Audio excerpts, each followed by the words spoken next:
Ibu, bapak, saudara-saudari, kaum muda, remaja, dan anak-anak yang terkasih, Shalom dan berkah dalam Gusti. Umat beriman memiliki satu kerinduan mendasar yang sama. Mengenai hal ini, gereja mengajarkan bahwa kerinduan akan Allah sudah terukir dalam hati manusia, karena manusia diciptakan oleh Allah dan untuk Allah. Allah tidak henti-hentinya menarik dia kepada dirinya. Hanya dalam Allah, manusia dapat menemukan kebenaran dan kebahagiaan yang dicarinya terus-menerus. Makna paling luhur martabat manusia terletak pada panggilannya untuk memasuki persekutuan dengan Allah. Sudah sejak asal mulanya, manusia diundang untuk berwawancara dengan Allah. Sebab manusia hanyalah hidup karena ia diciptakan oleh Allah dalam cinta kasih-Nya dan lestari hidup berkat cinta kasih-Nya. Dan manusia tidak sepenuhnya hidup menurut kebenaran bila ia tidak dengan sukarela mengakui cinta kasih itu serta menyerahkan diri kepada penciptanya. Berkat sakramen inisiasi, hidup kita berakar dalam Allah Tritunggal Maha Kudus. Dalam Injil Yohanes bab 3 ayat 16-18a, salah satu ajaran Yesus yang diberikannya kepada Nikodemus adalah ini.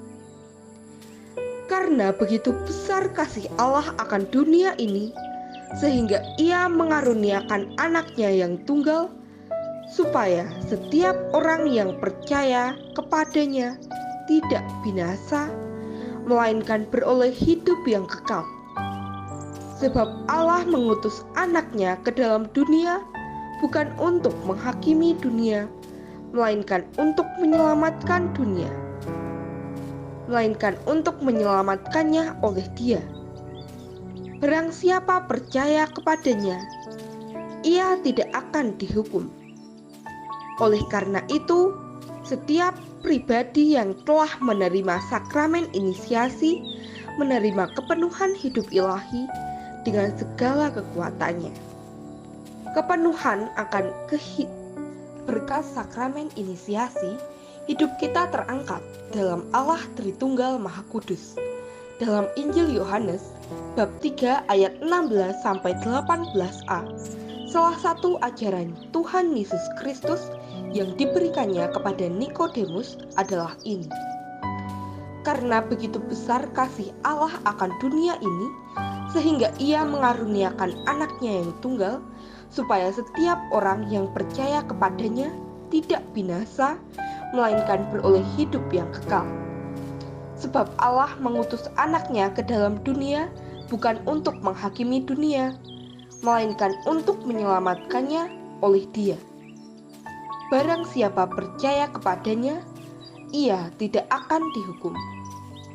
Oleh karena itu, setiap pribadi yang telah menerima sakramen inisiasi menerima kepenuhan hidup ilahi dengan segala kekuatannya. Kepenuhan akan kekuatan itu menjadikannya memiliki daya-daya dan fakultas untuk melawan godaan setan, kuasa dosa, dan kuasa kegelapan. Allah dalam Kristus dan Roh Kudus yang hadir dan tinggal dalam hidup umat beriman adalah kepenuhan dan puncak dari sebuah proses panjang dari karya keselamatan yang sejak dari semula telah menjadi kehendak-Nya. Dalam suratnya kepada jemaat di Efesus, Rasul Santo Paulus menulis demikian. Tetapi Allah yang kaya dengan rahmat, oleh karena kasih-Nya yang besar, yang dilimpahkannya kepada kita, telah menghidupkan kita bersama-sama dengan Kristus. Sekalipun kita telah mati oleh kesalahan-kesalahan kita, oleh kasih karunia kamu diselamatkan. Dan di dalam Kristus Yesus, Ia telah membangkitkan kita juga dan memberikan tempat bersama-sama dengan Dia di surga, supaya pada masa yang akan datang, Ia menunjukkan kepada kita kekayaan kasih karunia-Nya yang melimpah-limpah sesuai dengan kebaikan-Nya terhadap kita dalam Kristus Yesus.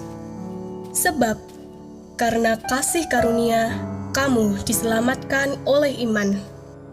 Itu bukan hasil usahamu, tetapi pemberian Allah. Itu bukan hasil pekerjaanmu. Jangan ada orang yang memegahkan diri. Misteri kelahiran, hidup, sengsara dan wafat Tuhan Yesus, dan misteri turunnya Roh Kudus dalam hidup umat beriman yang dibaptis dan menerima sakramen-sakramen gereja lainnya, membuat umat beriman setia dan berbakti kepada Allah. Dalam peristiwa percobaan di padang gurun, Tuhan Yesus menegaskan, maka berkatalah Yesus kepadanya, "Enyahlah iblis, sebab ada tertulis, engkau harus menyembah Tuhan Allahmu, dan hanya kepada Dia sajalah engkau berbakti." Bahkan, semakin tegas, kalau kita membuka Injil Yohanes yang menulis, kata Yesus kepadanya, "Percayalah kepadaku, hai perempuan, saatnya akan tiba, bahwa kamu akan menyembah Bapa, bukan di gunung ini, dan bukan juga di Yerusalem. Kamu menyembah apa yang tidak kamu kenal. Kami menyembah apa yang kami kenal, sebab keselamatan datang dari bangsa Yahudi. Tetapi saatnya akan datang, dan sudah tiba sekarang, bahwa penyembah-penyembah benar akan menyembah Bapa dalam roh dan kebenaran, sebab Bapa menghendaki penyembah-penyembah demikian. Allah itu roh, dan barang siapa menyembah Dia, harus menyembahnya dalam roh dan kebenaran. Memang kita mampu setia, karena rahmat Allah yang melimpah yang kita terima sejak kita dibaptis. Kemudian menerima sakramen Ekaristi, sakramen penguatan, dan sakramen lainnya. Kristus dan Roh-Nya selalu berkenan tinggal dalam diri kita, tetapi kitalah yang kerap tidak tinggal dalam Kristus dan Roh-Nya, karena kita berdosa. Surat Gembala APP mengingatkan agar kita tetap tinggal dalam Kristus dan Roh-Nya, supaya kita tumbuh dalam iman dan berbuah dalam kesaksian. Ada 3 hal yang mesti diingat agar hidup kita tidak mengalami kemadengan pada titik tinggal dalam Kristus. Kita harus bertumbuh dan berbuah dalam Kristus.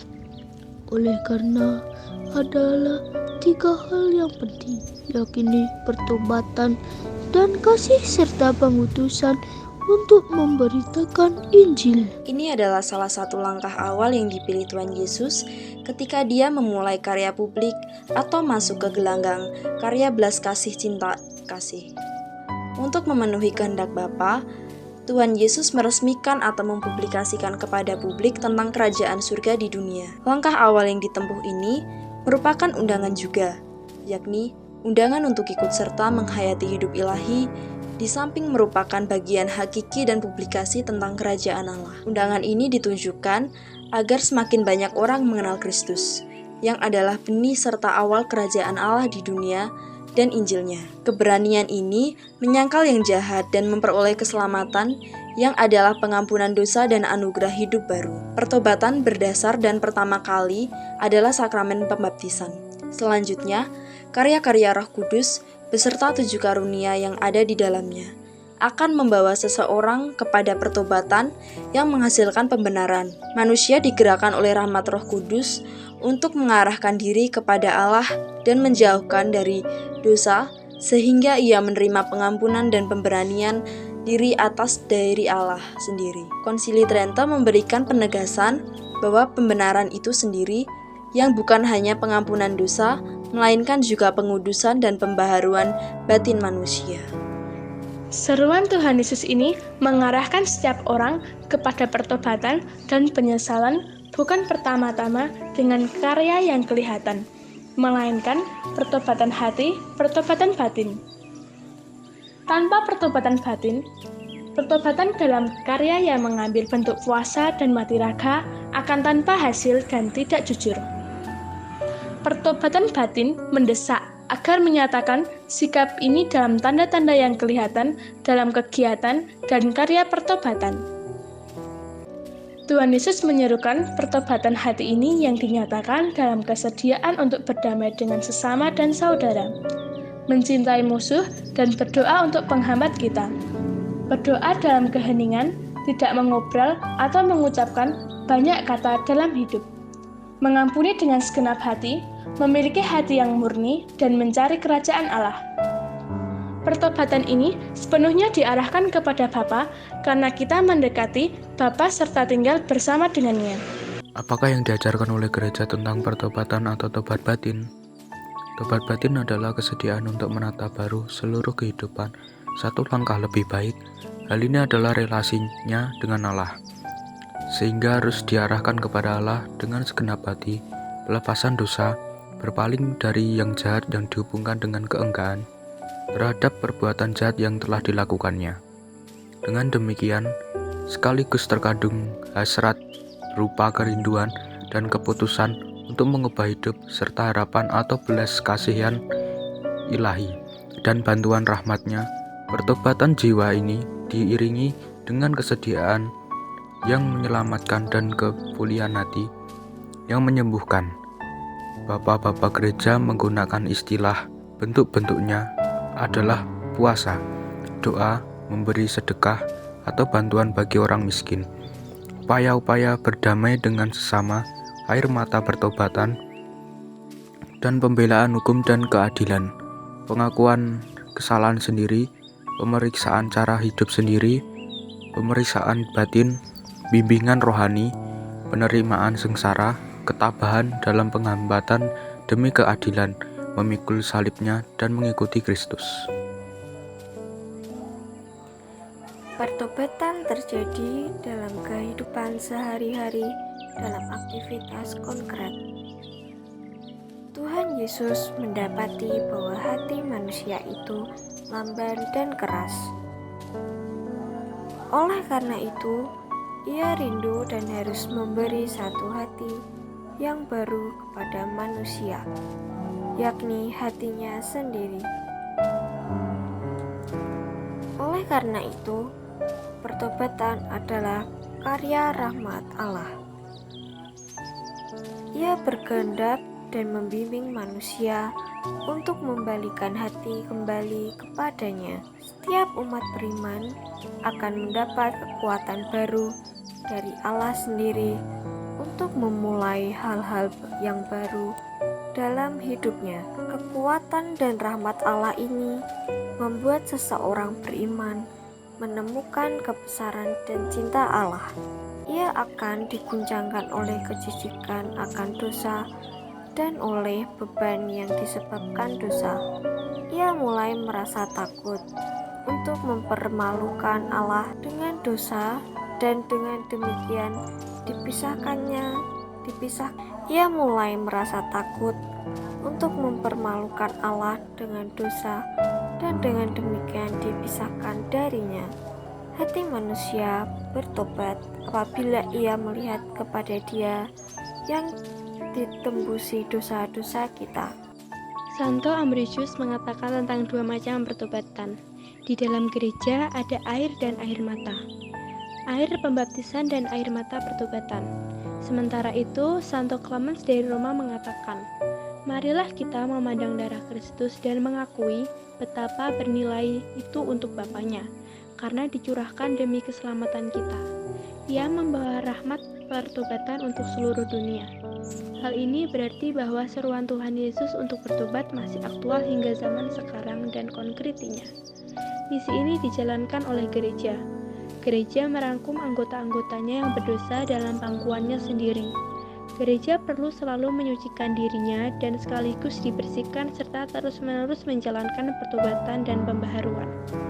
Upaya ini bukan karena kemampuan manusia sendiri menjalan usaha hati yang patah dan remuk, yang oleh rahmat diyakinkan dan digerakkan untuk menjawab cinta Allah yang berbelas kasihan yang telah terlebih dahulu mencintai kita.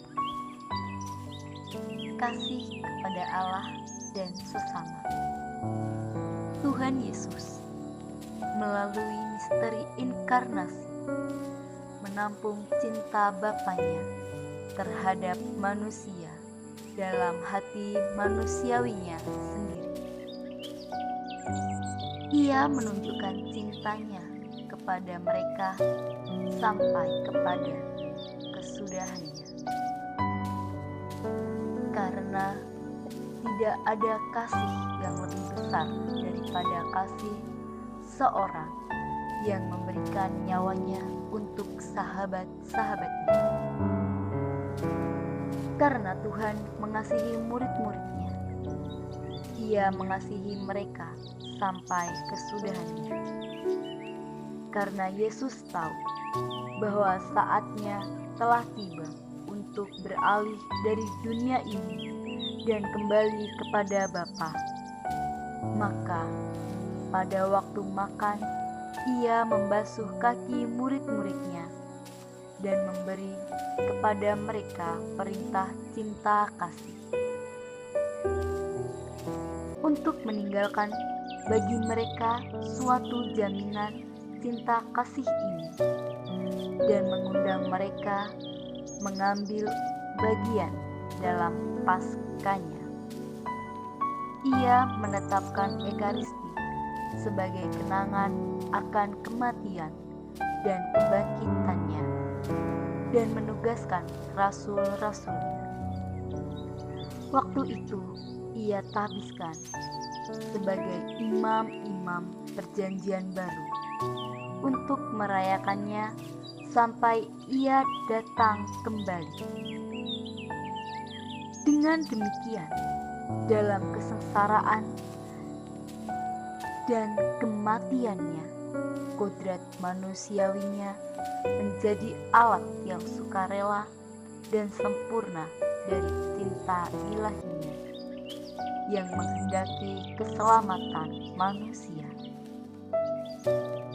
Karena cinta kepada Bapanya dan kepada manusia, Bapa hendak selamatkan Ia menerima kesengsaraan dan kematiannya dengan sukarela. Tidak seorang pun mengambilnya daripadaku, tetapi Aku memberikannya menurut kehendakku sendiri. Karena itu Putra Allah menyongsong kematian dengan kebebasan penuh. Tuhan Yesus membuat kasih menjadi suatu peradaban dan habitus yang baru. Hal ini nampak dari sabda, karya, dan hidupnya, yakni Ia mengasihi sesama dan sahabat-sahabatnya sampai pada kesudahannya. Ia menyatakan dengan utuh, penuh dan sempurna kasih yang Ia bawa dari Bapanya. Tuhan Yesus bersabda, Bapa telah mengasihi aku, demikianlah juga aku telah mengasihi kamu. Tinggallah di dalam kasih-Ku itu. Dan juga inilah firman-Ku, yaitu supaya kamu saling mengasihi seperti aku telah mengasihi kamu. Tentang 10 perintah Allah, gereja menyatakan dalam KGK 2027 demikian. Ke-10 perintah menyatakan kasih kepada Allah dan sesama. 3 perintah yang pertama terutama berhubungan dengan kasih kepada Allah. 7 yang lain berhubungan dengan kasih kepada sesama. Seperti kasih mencakup 2 perintah dan pada keduanya, itu Tuhan menggantungkan seluruh hukum Taurat dan kitab para nabi. Demikianlah ke-10 perintah dibagi atas 2 batu. 3 ditulis pada batu yang satu dan 7 pada batu yang lain. Ke-10 firman melekatkan dasar untuk panggilan manusia yang diciptakan menurut citra Allah.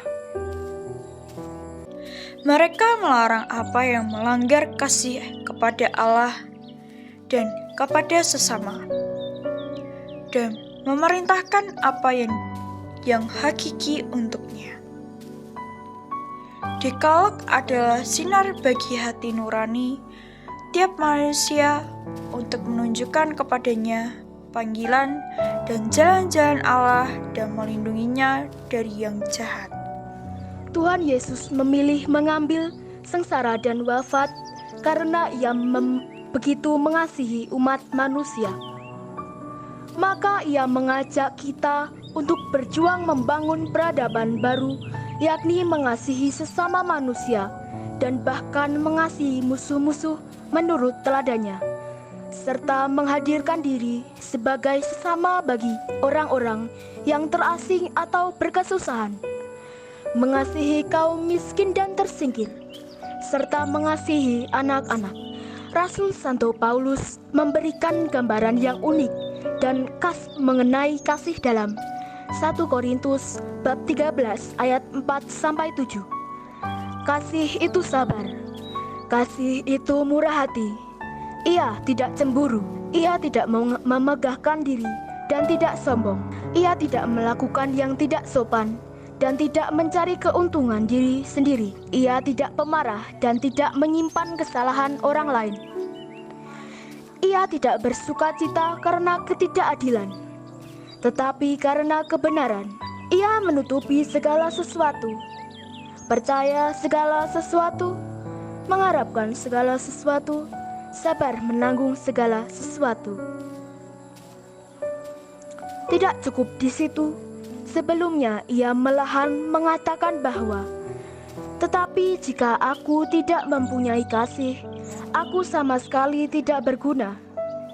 Dan sekalipun aku mempunyai segala keistimewaan, pelayanan dan juga kebajikan, tetapi jika aku tidak mempunyai kasih, sedikit pun tidak ada faedahnya bagiku. Kasih melebihi segala kebajikan. Ia adalah kebajikan ilahi yang paling utama. Demikianlah tinggal ketiga hal ini, yaitu iman, harapan, dan yang paling besar di antaranya ialah kasih. Dalam KGK 1827 dikatakan bahwa pelaksanaan semua kebajikan ini dijiwai dan digerakkan oleh kasih. Inilah pengikat yang menyatukan dan menyempurnakan. Ia adalah pembentuk kebajikan, ia menentukan dan mengatur kebajikan-kebajikan. Kasih Kristen mengamankan dan memurnikan kekuatan kasih manusiawi kita. Ia meninggikan sampai kepada kesempurnaan arti kodrati kepada kasih ilahi. Rahmat Roh Kudus yang dianugerahkan kepada umat beriman memampukan setiap orang bekerja melalui kasih. Khotbah Tuhan di bukit mengajarkan bagi kita apa yang semestinya kita lakukan dalam hidup ini.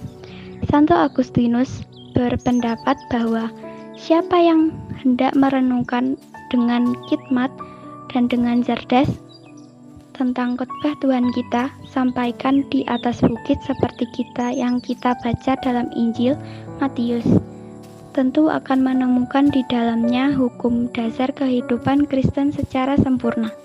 Khotbah ini mencakup semua perintah yang ditentukan untuk mengarahkan kehidupan Kristen. Segenap umat beriman memiliki panggilan hidup yang mendasar, yakni mengambil bagian dalam kebijaksanaan dan kebaikan Sang Pencipta. Allah menganugerahkan kepada umat beriman suatu kekuasaan atas perbuatannya dan memberi kepadanya kemampuan untuk membimbing diri sendiri dalam hubungan dengan kebaikan dan kebenaran. Dengan pengetahuan moral yang dimilikinya, melalui akal budinya, manusia memiliki daya ilahi membeda-bedakan antara yang baik dan yang buruk, antara kebenaran dan kebohongan. Gereja mengajarkan bahwa di lubuk hati nuraninya, manusia menemukan hukum yang tidak diterimanya dari dirinya sendiri, tetapi harus ditaatinya. Suara hati itu selalu menyerukan kepadanya untuk mencintai dan melaksanakan apa yang baik dan untuk menghindari apa yang jahat. Bila mana perlu, suara itu menggemakan dalam lubuk hatinya. Jauhkanlah ini, elakanlah itu. Sebab dalam hatinya manusia menemukan hukum yang ditulis oleh Allah. Martabatnya ialah mematuhi hukum itu. Hati nurani ialah inti manusia yang paling rahasia, sanggar sucinya. Di situ ia seorang diri bersama Allah, yang sapaannya menggema dalam batinnya. Selanjutnya, gereja mengajarkan kepada umat beriman dalam KGK 1778 bahwa hati nurani adalah keputusan akal budi, di mana manusia mengerti apakah satu perbuatan konkret yang ia rencanakan, sedang laksanakan, atau sudah laksanakan, baik atau buruk secara moral. Dalam segala sesuatu yang ia katakan atau lakukan, manusia berkewajiban mengikuti dengan seksama apa yang ia tahu, bahwa itu benar dan tepat. Oleh keputusan hati nurani manusia, mendengar dan mengenal penetapan hukum ilahi. Hati nurani adalah hukum roh dan juga suatu bisikan langsung. Dalamnya terdapat juga gagasan, pertanggungjawaban, kewajiban, ancaman, dan janji. Ia adalah utusan dari Dia yang berbicara kepada kita baik dalam alam maupun di dalam rahmat, di balik satu selubung, dan mengajar serta memerintah kita melalui wakil-wakilnya. Hati nurani adalah wakil Kristus yang asli. Setiap orang beriman dipanggil pada tujuan dasar yang sama, yakni kepada Allah. Kempan antara kesatuan pribadi-pribadi ilahi dan sikap persaudaraan. Menurutnya, manusia harus hidup dalam kebenaran dan kasih antara yang satu dan yang lain. Kasih kepada sesama tidak dapat dipisahkan dari kasih kepada Allah. Oleh karena itu, patutlah kita menyimak sepenggal doa dari Santo Jean Marie Vianney. Aku mencintai Engkau, ya Allahku, dan kerinduanku satu-satunya ialah mencintai Engkau sampai hembusan napas terakhir hidupku. Kepadamu, daripada hidup tanpa cinta kepadamu. Aku mencintai Engkau, ya Tuhan, dan rahmat satu-satunya yang aku mohon darimu ialah rahmat supaya mencintai Engkau sampai kekal. Allahku, kalau lidahku tidak dapat mengatakan setiap saat bahwa aku mencintai Engkau, maka aku mau bahwa hatiku mengulanginya untukmu sekian banyak kalinya, sebanyak aku bernapas. Dari sini, kita sedikit demi sedikit akan mengetahui bahwa kasih dan mengasihi itu akan membawa dampak dalam kehidupan. Buah kasih adalah kegembiraan, perdamaian, dan kerahiman. Kasih menghendaki kemurahan dan teguran persaudaraan. Ia adalah perhatian. Ia ingin memberi dan menerima. Ia tanpa pamrih dan murah hati. Ia adalah persahabatan dan persekutuan. Penyempurnaan seluruh pekerjaan kita adalah kasih. Itulah tujuan yang karenanya kita berlari kepadanya. Kita bergegas dan di dalamnya kita mengasuh kalau kita telah mencapainya. Karya-karya belas kasih adalah perbuatan kasih karena aktivitas ini akan membantu sesama dalam kebutuhan jasmani dan rohani.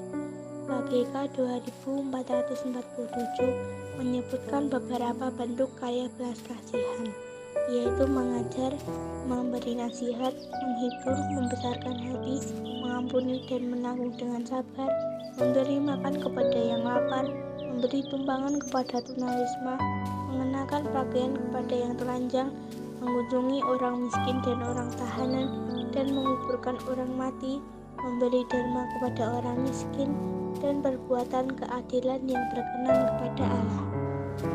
3. Pergi untuk memberitakan Injil. Santa Teresia dari Kanak Yesus mengatakan, "Aku mengerti kalau gereja itu merupakan tubuh yang disusun dari berbagai macam anggota. Maka anggota tubuh yang terpenting tidak boleh tidak ada.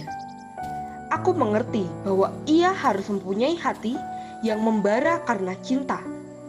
Aku mengerti bahwa cinta dapat menggerakkan anggota-anggota lain untuk bekerja dan bahwa kalau ia redup, para rasul akan berhenti mewartakan Injil dan para martir menolak mencurahkan darahnya. Aku mengerti bahwa cinta merangkul semua panggilan, bahwa ia adalah segala-galanya dalam segala-galanya, bahwa ia mencakup semua waktu dan tempat dengan satu perkataan bahwa ia abadi." Ada dua bentuk pewartaan atau pergi untuk memberitakan Injil, yakni pewartaan lisan yang mengambil bentuk teladan dan penetapan meneruskan yang diterima dari mulut, pergaulan dan karya Kristus sendiri. Selanjutnya, pewartaan secara tertulis di mana dirintis oleh para rasul dan tokoh rasuli yang atas ilham Roh Kudus membukukan amanat keselamatan. Maka penginjilan atau tugas kenabian dilakukan dengan kesaksian hidup dan kata-kata sehingga memperoleh ciri yang khas dan daya guna yang istimewa karena dijalankan dalam keadaan-keadaan biasa dunia atau dalam realitas konkret atau dalam tanda-tanda zaman. Apakah jati diri rasul yang sejati? Tidak hanya kesaksian hidup, ia mencari kesempatan-kesempatan untuk mewartakan Kristus dengan kata-kata baik kepada mereka yang tidak beriman maupun yang sudah beriman. Tugas misi ini menuntut dialog penuh hormat dengan sesama. Orang beriman akan mendapatkan keuntungan untuk dirinya dari dialog ini, karena mereka akan mengerti lebih baik atau bertumbuh dalam Kristus. Segala kebenaran dan rahmat manapun yang sudah terdapat pada realitas hidup di sekitarnya sebagai bentuk kehadiran Allah yang serba rahasia.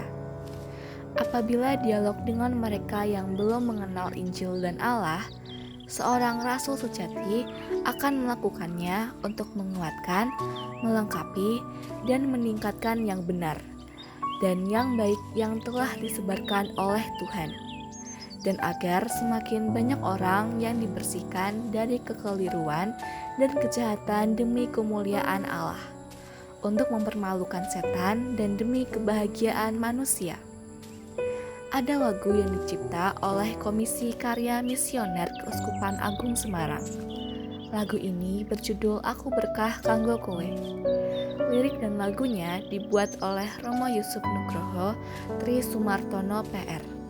Adapun syairnya adalah demikian.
atau konstitusi dogmatis tentang wahyu ilahi, maka Kristus Tuhan yang menjadi kepenuhan seluruh wahyu Allah yang maha tinggi memerintahkan kepada para rasul supaya Injil yang dahulu telah dijanjikan melalui para nabi dan dipenuhi olehnya serta dimaklumkannya sendiri, mereka wartakan kepada semua orang sebagai sumber segala kebenaran yang menyelamatkan serta sumber ajaran kesusilaan, dan dengan demikian dibagi-bagikan karunia-karunia ilahi kepada mereka.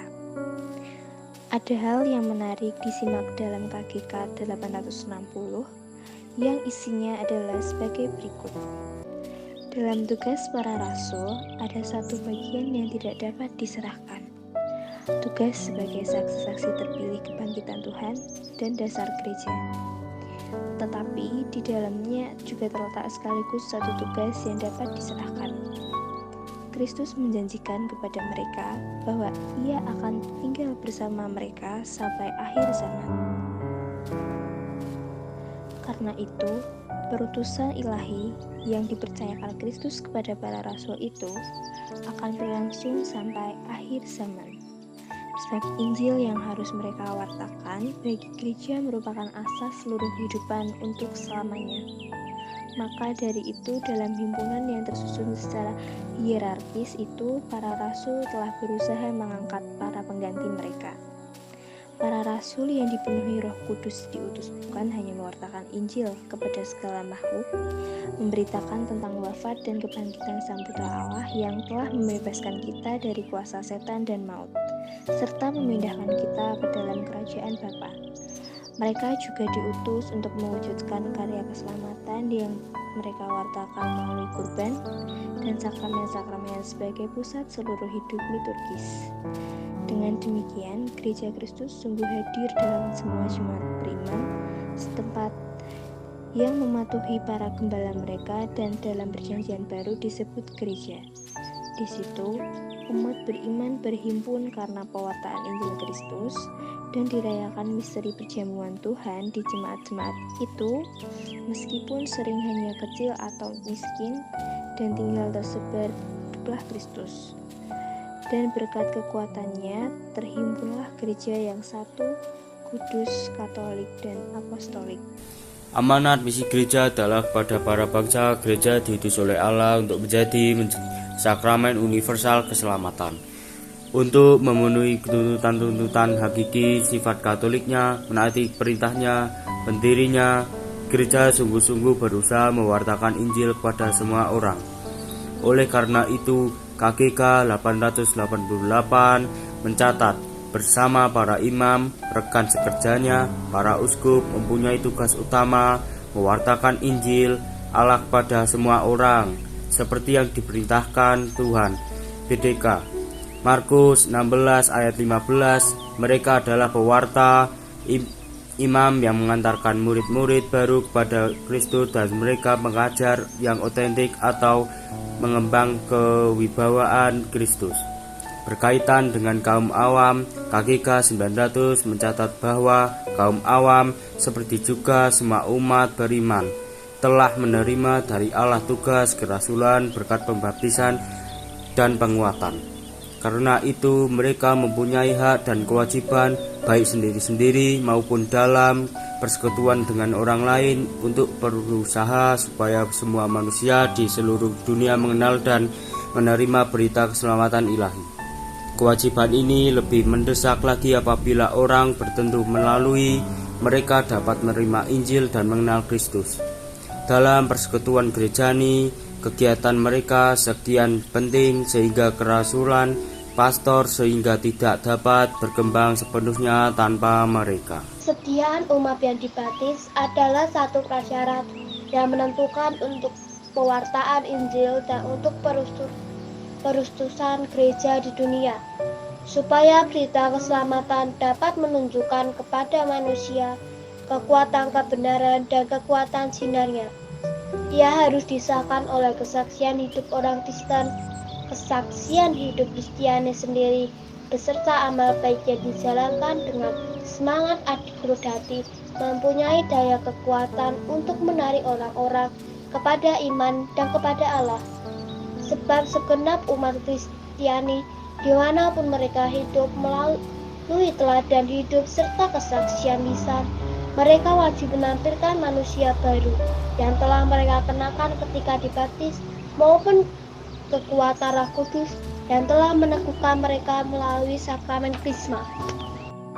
Ibu bapak, saudara-saudari, kaum muda, remaja, dan anak-anak yang terkasih, untuk mengakhiri sapaan Pastoral Paskah 2024 ini, saya mengutip dongeng tentang penggembala kambing yang pernah dituturkan kisahnya oleh Monsinyur I. Suharyo yang sekarang telah menjadi seorang kardinal.